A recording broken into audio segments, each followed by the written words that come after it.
نحمدہ ونصلی ونسلم علی رسولہ الکریم اما بعد فاعوذ باللہ من الشیطان الرجیم بسم اللہ الرحمن الرحیم۔ سامعین محترم، اس سے پہلے 2 نشستوں میں ہم نے قرآن مجید کی آیات مقدسہ اور احادیث طیبات سے مروجہ ماتم کے رد پر دلائل پیش کیے۔ آج کی اس نشست میں، تیسری نشست میں، ہم علماء شیعہ کی بڑی کتابوں سے اس ماتم کے رد پر دلائل پیش کریں گے۔ سب سے پہلی دلیل جو اہل تشیع کے ہاں صحائے اربع میں سے جو ایک معتبر اور بڑی کتاب شمار کی جاتی ہے، فروع من الکافی، شیخ ابو جعفر کلینی، ان کی کتاب سے ہم وہ حوالہ پیش کر رہے ہیں۔ وہ کہتے ہیں، ابو جعفر علیہ السلام کہتے ہیں، میں نے پوچھا جزع یعنی بے صبری کیا ہے؟ فرمایا سب سے زیادہ بے صبری یہ ہے کہ آدمی یہ چلائے ہائے وہ مر گیا، اور سینے اور چہرے پر تھپڑ مارے اور پیشانی سے بال نوچے، اور جس شخص نے نوحہ کیا اس نے صبر کو ترک کیا اور اس کے خلاف طریقہ کو اپنایا، اور جس نے صبر کیا اور انا للہ و انا الیہ راجعون ومن صبر و استرجع، یعنی جس نے صبر کیا اور انا للہ و انا الیہ راجعون پڑھا، اللہ تعالیٰ کی حمد کی اور اللہ تعالیٰ کے کیے ہوئے کام پر راضی رہا، اس کا اللہ تعالیٰ کے ذمے اجر ثابت ہو گیا، اور جس نے اس کے خلاف کیا اس کی تقدیر تو پوری ہوگی اور وہ مذموم ہوگا اور اللہ تعالیٰ اس کا اجر ضائع کر دے گا۔ اسی طرح ابو جعفر کلینی آگے لکھتے ہیں کہ حضرت ابو عبداللہ علیہ السلام فرماتے ہیں کہ حضور علیہ السلام نے فرمایا، مصیبت کے وقت مسلمان کا اپنے ہاتھ کو اپنے زانوؤں پر مارنا، اور یہ جو زانوؤں پر ہاتھ مارنا ہے، علیہ الصلوۃ والسلام نے ارشاد فرمایا کہ وہ اپنے اجر کو ضائع کرنے والا ہے۔ اس کے بعد پھر یہ الفروع من الکافی کے اندر شیخ ابو جعفر کلینی یہ تیسری جلد کے اندر یہ بیان کر رہے ہیں۔ آگے کہتے ہیں، ابو عبداللہ علیہ السلام نے فرمایا مسلمان کو میت پر چلانا نہیں چاہیے اور اپنے کپڑوں کو نہیں پھاڑنا چاہیے۔ اس کے بعد پھر اگلی روایت وہ کہتے ہیں، ابو الحسن اول علیہ السلام انہوں نے فرمایا مصیبت کے وقت کسی شخص کا اپنے زانو پر ہاتھ مارنا اس کے کو ضائع کر دیتا ہے۔ پھر کہتے ہیں، ابو عبداللہ علیہ السلام نے فرمایا میت پر چلانا نہیں چاہیے، لیکن لوگ اس مسئلے کو نہیں جانتے، اور وہ آگے کہتے ہیں کہ صبر کرنے میں خیر ہے۔ اس کے بعد اگلی کتاب یہ تو تھی الفروع من الکافی، ابو جعفر محمد بن علی کمی من لا یحضرہ الفقیہ کے اندر بیان کرتے ہیں، حضرت امام جعفر الصادق علیہ السلام نے فرمایا مصیبت اور صبر مومن کی طرف سبقت کرتے ہیں، جب اس پر مصیبت آتی ہے تو وہ صابر ہوتا ہے، اور مصیبت اور بے صبری کافر کی طرف سبقت کرتے ہیں، اس پر مصیبت آتی ہے اس حال میں کہ وہ بے صبری کر رہا ہوتا ہے۔ تو اس کا مطلب یہ ہے کہ جو شخص یہ اب من لا یحضر الفقیہ کے اندر شیعہ عالم کہہ رہے ہیں کہ بے صبری کفر کا راستہ کھولتی ہے، چیخنا، چلانا، رونا، پیٹنا اور سینہ کو بھی کرنا، بال نوچنا، اپنے چہرے پر خراشیں ڈالنا، یہ ساری کی ساری چیزیں ابو جعفر محمد بن علی کمی کہتے ہیں کہ یہ کفر کا راستہ کھولتی ہیں۔ اس کے بعد آگے حیات القلوب کے اندر ملا باقر مجلسی وہ لکھتے ہیں امام محمد تقی علیہ السلام سے روایت ہے کہ امیر المومنین علیہ السلام نے فرمایا ایک روز میں اور فاطمہ علیہ السلام حضور علیہ السلام کی بارگاہ میں گئے اور حضور صلی اللہ علیہ وآلہ وسلم بہت رو رہے تھے. میں نے عرض کیا یا رسول اللہ میرے ماں باپ آپ پر قربان ہو, اس رونے کا سبب کیا ہے؟ آپ نے فرمایا اے علی جس رات مجھے آسمان پر لے جایا گیا, یعنی جس رات میں معراج پر گیا, رات کے وقت جب میں آسمان پر گیا تو فرمایا میں نے اپنی امت کی چند عورتوں کو شدید عذاب میں مبتلا دیکھا. اب یہ اہل سنت کی کتاب بیان نہیں کر رہی, حیات القلوب اہل تشیع کی معتبر کتاب, اور ملا باقر مجلسی معتبر عالم دین اہل تشیع کے وہ بیان کر رہے ہیں. وہ کہتے ہیں کہ میں نے حضور علیہ السلام نے فرمایا میں نے اپنی امت کی چند عورتوں کو شدید عذاب میں مبتلا دیکھا تو میرا رونا انہی کی وجہ سے ہے. وہ اب آقا علیہ السلام آگے بیان کر رہے ہیں کہ وہ عورتوں کو شدید عذاب کون سا تھا اور کس وجہ سے تھا. فرمایا جو عورت کتے کی صورت میں تھی اور اس کی دبر میں آگ ڈالی جا رہی تھی, وہ کون عورت تھی؟ چلانے والی تھی, نوحہ کرنے والی تھی اور حسد کرنے والی تھی. سو جو عورت نوحہ کرے اور چلائے اور اپنا سر نوچے اور اپنے بالوں کو نوچے اور اب سینہ کو بھی کرے, اس پر ملا باقر مجلسی کہتے ہیں کہ آقا علیہ السلام کی حدیث کے مطابق اس پر شدید سخت تر عذاب ہو رہا ہے. اس کے بعد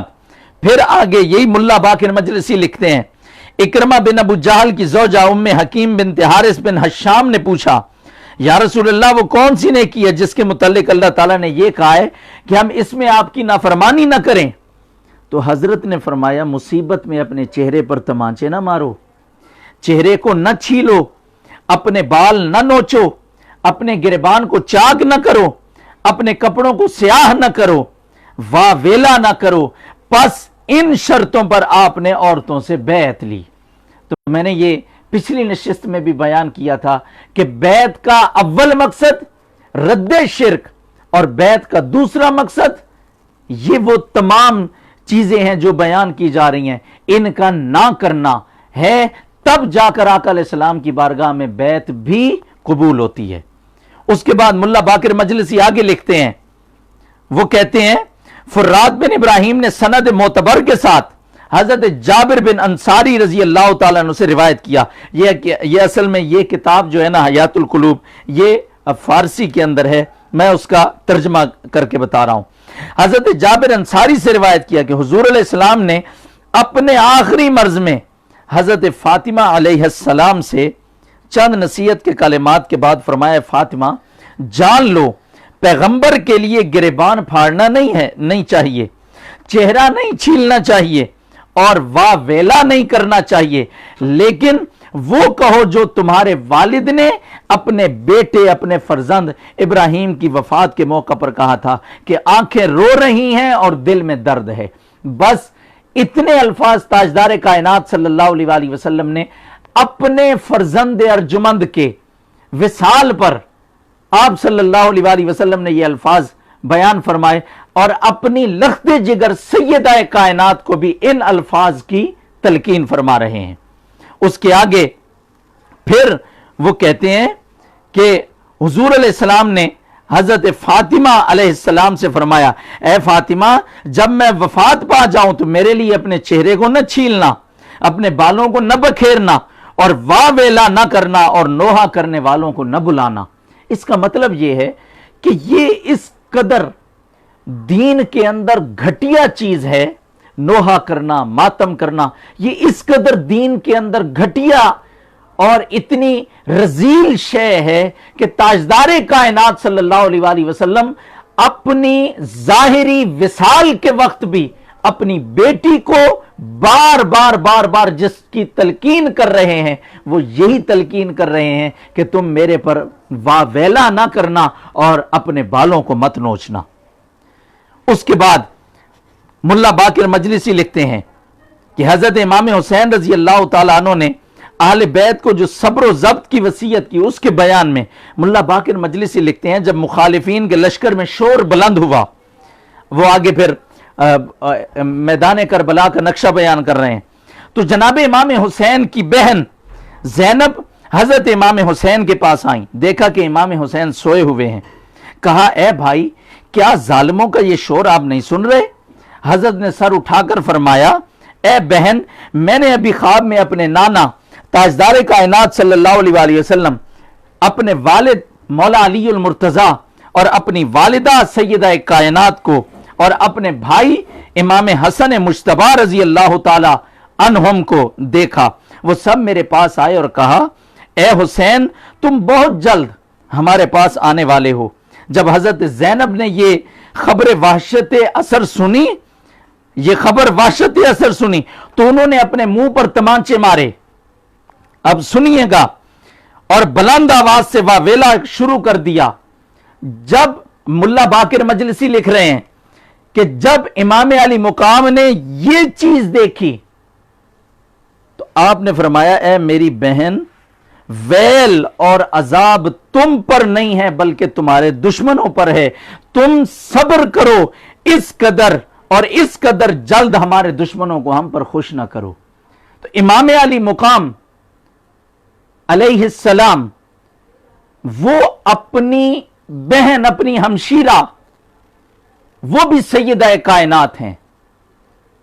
وہ بھی سیدہ کائنات ہیں، ان کو کس بات کی تلقین کر رہے ہیں کہ واہ ویلا نہ کرنا، اپنے بال نہ نوچنا، صبر کرنا۔ اس کا مطلب یہ ہے کہ محبین حسین اور محبین زینب اور محبین اہل بیت، ان کا یہ حق بنتا ہے امام حسین رضی اللہ تعالی عنہ علیہ السلام کی بات پہ عمل کریں۔ اس کے بعد حضرت امام جعفر الصادق علیہ السلام، اس سے منقول ہے ملا باقر مجلسی، اسی اب یہ دوسری کتاب اس کی جلاء العیون، جو فروش مکتبہ مطبوعہ کتاب فروش اسلامیہ تہران میں چھپی ہے، اس کی جلد نمبر 2 ہے اور صفحہ نمبر 554 ہے۔ وہ کہتے ہیں حضرت امام جعفر الصادق علیہ السلام سے منقول ہے کہ جب اس دن، اس منحوس دن کی صبح طلوع ہوئی تو امام مظلوم نے اپنے اصحاب کو صبح کی نماز پڑھائی، اور نماز کے بعد اپنے اصحاب کی طرف متوجہ ہو کر فرمایا آج علی ابن الحسین کے سوا تم تمام شہید ہو جاؤ گے، پس خدا سے ڈرنا اور صبر کرنا تاکہ سعادت پر فائز ہو اور دنیا کی مشقت اور مذلت سے رہائی پاؤ۔ سو یہاں بھی امام علی مقام نے وصیت فرمائی۔ اس کے بعد آگے سنیے، پھر آپ کی صاحبزادی سیدہ سکینہ نے اپنے دوپٹے کو سر سے اتارا اور کہا اے بابا جان، آپ مرنے کے لیے جا رہے ہیں، مجھ کو کس پر چھوڑ کے جا رہے ہیں، یعنی مجھے کس کے حوالے کر کے جا رہے ہیں؟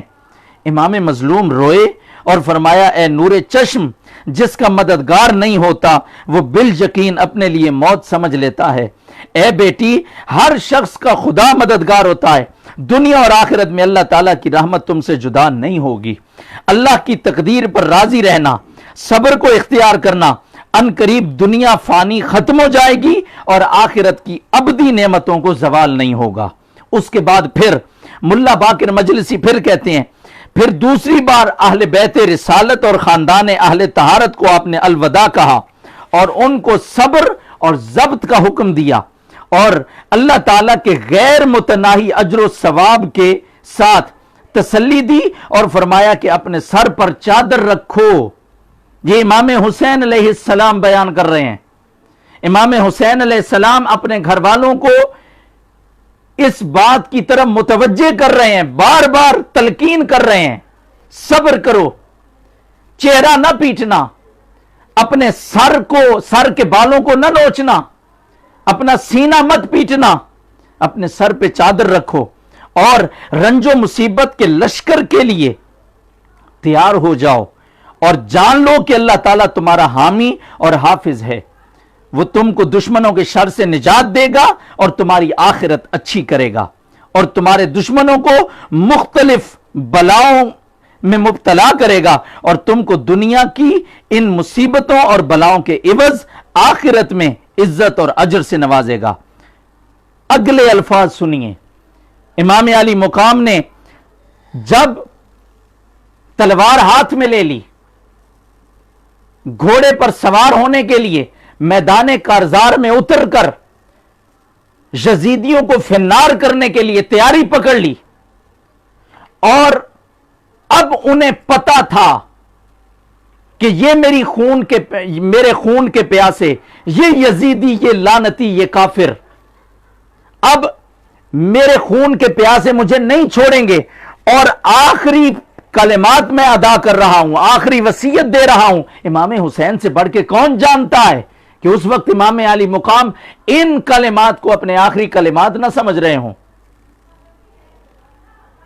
اس وقت اب دیکھیں، مناسبت دیکھیں، جب نانا نبی کی وفات ہونے لگی، وصال ہونے لگا تاجدار کائنات صلی اللہ علیہ وآلہ وسلم کا، تو شیعہ کی کتابوں میں تاجدار کائنات صلی اللہ علیہ وآلہ وسلم کے آخری الفاظ یہ تھے، فاطمہ صبر کرنا، بال نہ نوچنا، صبر کرنا، اپنا سینہ نہ پیٹنا، اپنا چہرہ نہ چھیل لینا۔ یہ تاجدار کائنات کے آخری الفاظ ہیں، اور امام حسین نواسہ مصطفیٰ صلی اللہ علیہ وآلہ وسلم کے آخری الفاظ کیا ہیں؟ آپ فرماتے ہیں، خبردار صبر کا دامن نہ چھوڑنا اور بے صبری کا کلام زبان پر نہ لانا، اس سے تمہارے اجر و ثواب میں کمی ہوگی۔ سو نانا جان کے الفاظ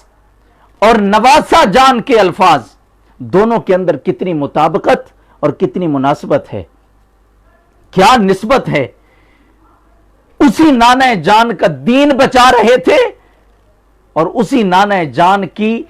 بتائی ہوئی شریعت پر عمل کر بھی رہے تھے اور عمل کروا بھی رہے تھے۔ یہی وجہ ہے کہ جب آپ کا علی اصغر، شہزادہ علی اصغر، جب آپ کے ہاتھوں میں جام شہادت نوش کرتا ہے تو مورخین نے لکھا کہ آپ نے یوں کر کے شہزادہ علی اصغر کا خون لیا اور اللہ کی طرف عرض کی، مولا یہ آخری چشم و چراغ تھا، اسے بھی تیری راہ میں دے دیا، اسے تو قبول کر لے۔ سیدنا امام علی مقام نے جزا فضا نہیں کیا، اللہ کے سامنے شکوہ نہیں کیا، کر بھی کیسے سکتے تھے؟ یہ نہیں کہا ہائے میں مر گیا، معاذ اللہ ثم معاذ اللہ۔ علی اکبر اپنے جوان بیٹے کی لاش اپنے ہاتھوں پر اٹھا کر لا رہے ہیں، اور امام ابن عساکر نے تاریخ دمشق کے اندر لکھا کہ آپ کے چہرے پاک پر جو داڑھی مبارک کے بال تھے یا آپ کے سر انور کے بال تھے، وہ سارے کے سارے اس وقت تک سیاہ تھے جب تک اپنے بیٹے علی اکبر کا لاشا نہیں اٹھایا تھا۔ جب لاشا اٹھایا تو پاک بیبیاں بیان کرتی ہیں کہ جب آپ واپس آئے تو کوئی ایک بال بھی سیاہ نہیں تھا، غم کی وجہ سے سب سفید ہو گئے تھے۔ مگر مجھے تاریخ کی کسی کتاب میں یہ نہیں ملا کہ امام علی مقام نے جوان بیٹے کی لاش اٹھا کر بھی واہ ویلا کیا ہو، یا اپنے سر کو نوچا ہو، یا اپنے سینے کو پیٹا ہو۔ سو پتہ یہ چلا، اہل تشیع ہوں یا اہل سنت ہوں، دنیا کے کسی بھی مکتب فکر کو دیکھ لیں، ان کی کسی کتاب میں، کسی بھی تاریخ کی کتاب کو اٹھا کے دیکھ لیں، اللہ کے محبوب علیہ الصلوۃ والسلام کے گھرانے والوں نے ہمیشہ صبر کی تلقین کی، خود بھی صبر کیا اور دنیا والوں کو صبر کر کے دکھایا۔ یہی وہ صبر ہی تو تھا جس کی وجہ سے اللہ نے مقام رضا پہ بلند کر دیا۔ اگر صبر نہ ہوتا تو پھر مقام رضا پہ کیسے جاتے؟ سوچنے کی بات ہے، اگر صبر نہ تھا تو مقام رضا کیسے ملتا؟ سو مقام رضا کا ملنا یہ صبر کی وجہ سے تھا۔ اس لیے یہ اہل تشیع کی کتابوں میں سے اور اہل سنت کی کتابوں میں نوحہ کرنا، ماتم کرنا، یہ سب شریعت محمد مصطفیٰ صلی اللہ علیہ وآلہ وسلم میں حرام ہے۔ انشاءاللہ العزیز اگلی نشست میں انشاءاللہ جو اہل تشیع کے ہاں جواز پر، نوحہ اور ماتم کے جواز پر جو قرآنی آیات کو پیش کیا جاتا ہے یا جو روایتیں پیش کی جاتی ہیں، انشاءاللہ ان کو بیان کر کے ان دلائل کا رد کریں گے۔ اللہ رب العزت ہمیں دین متین کو سمجھنے کی، اس پہ عمل کرنے کی توفیق عطا فرمائے۔ السلام علیکم ورحمۃ اللہ۔